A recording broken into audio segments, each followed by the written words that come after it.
Hi folks, today I want to talk to you about fear, alright? And the reason it comes up is I got a really interesting email. I love to get these emails from people who are having success. But basically it says, thanks to the 3D mind, I can do stupid shit as pictured in the attachment. Well, of course I had to open the attachment, and much to my surprise, there's one of our clients, Chris, who had come to a 3D mind seminar, sitting on top of a crocodile, okay? This comes under the label of crazy stuff. All right, because I mean that's not something that I would do, but let me give you a little history on this because it's actually quite interesting. Let me just keep that picture up there. Basically, Chris had come to a seminar to learn the 3D mind process with no real goal in mind, but he did happen to have one problem, and that problem was that he basically didn't like animals. It was a kind of a fear. I mean, he could willpower himself through it. It wasn't a full-blown phobia, but it was something that he would basically avoid at all costs. All right, and so during a break in this seminar, I'm looking out and I see Chris sitting at a table, kind of in the middle of the room, like this. All right, and I'm going like, oh crap, what's wrong? So I walk up and I ask him what's going on. And he goes, it just can't be true. It just can't be true. It can't work like this. All right, which is a common response I get when somebody makes a change and realizes that it's just this easy to change your entire life. All right, and I asked him what went wrong, and he said, well, I worked on my fear of animals with Fred. Okay, and it wasn't even us working with them. They were just going through an exercise, just a simple drill.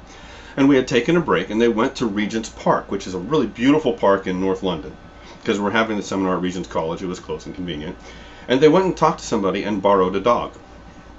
And Chris took the dog for a walk, something he had never done before in his entire life.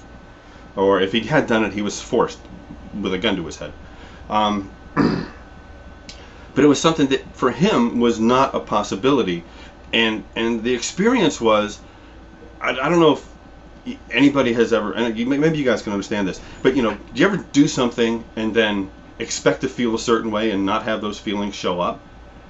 I mean, because there's this reaction, okay, like, see dog, run away, okay, but between see dog and run away, there's an emotion, all right, and that emotion could be fear, discomfort, uncertainty, whatever it is, all right, but then there was see dog, no emotion, and run away didn't happen, and so that set in confusion because now he was outside of what he was familiar with doing.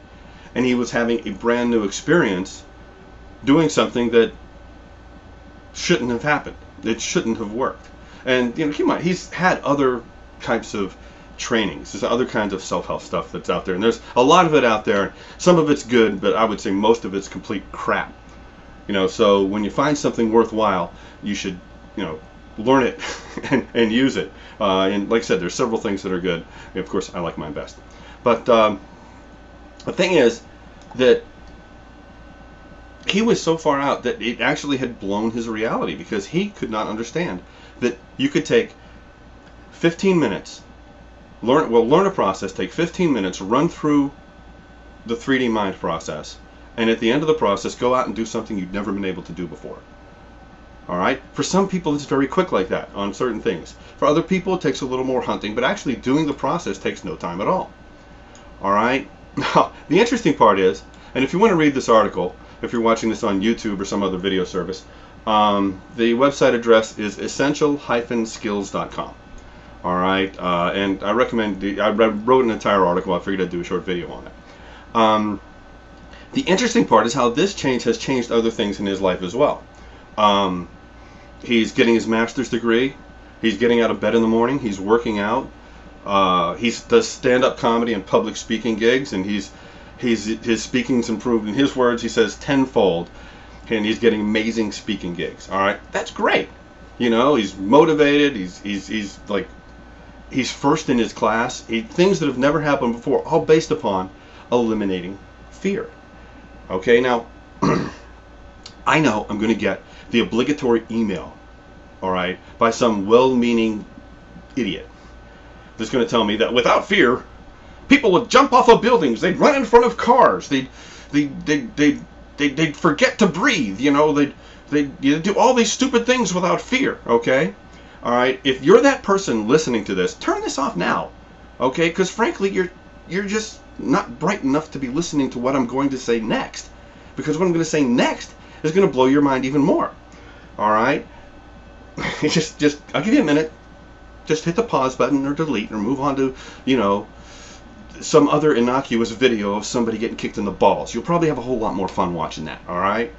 Okay, for the rest of you who are still here, let me tell you about fear. Fear is good unless it's over amplified. Emotions, intense emotions, are energy hogs. Intense emotions, everybody's seen this. Somebody who's intensely in love will do idiotic things. People who are intensely angry will do idiotic things. People who are intensely scared will do idiotic things because they're only having reactions. They're having reactions without any thought in the middle. All right? If you think of the brain, quick biology lesson here. Okay, so get through this boring part and have more fun later. All right? The brain works on two levels, basically, in this context. Okay? If you're a neuroscientist, turn this video off now because you'll just get, because I'll simplify it so much for you that you'll have a problem too. If you think you're a neurologist, shut up. I don't want to hear from you. But the outer layer of the brain is where creativity and adaptability are. The inner layer of the brain is reactive, primal, flight, fear, and fornicate. All right. So the inner part of the brain is movement specific. It's very up and down connected. There's no crossing of resources. So, when you tend to have like see dog, react, run away. See dog, have emotion, react, run away. And Chris was not having emotion. There was no react, run away. So, there's a difference between not having fear and, having caution. Caution is good, keeps you safe. Unreasonable, over-amplified problems suck all the energy out of the brain so that there is no thinking. There is only reaction. It tends to make bad things happen in life. All right? Now, for those out there who's going to give me a counterexample when they had a reaction and won the lotto or found a gold bar, you're the exception to the rule. Get over it. There's always an exception to the rule. I don't want to hear it. Okay? And Chris is a smart guy. He knew the reaction made no sense. He even knew where in his life he got this fear, and it didn't help. So, if you want to be the kind of person who walks through life not fearlessly, but with the ability to have things happen and be able to think, react, and move through it, okay, then you need a product like the 3D Mind. There are lots of self-help products out there. I like 3D Mind because, well, we invented it. So, and the really cool part about this is, like I said, it wasn't me who worked with him or some expert. It was somebody else who was also learning the skill. That is how easy this is. It's completely easy, all right? Did he have to go to a therapist for years and discover his inner child? No. Okay? Did he have to get all drugged up on Prozac or all these other kind of things to numb his brain out so he can go walk a dog? No. Did he have to explore every crap feeling he ever had in his entire life and resolve it? No. Okay, did he get hypnotized so he would have amnesia for the fear? No. Did he have to go see a giant guy and walk over coals? No.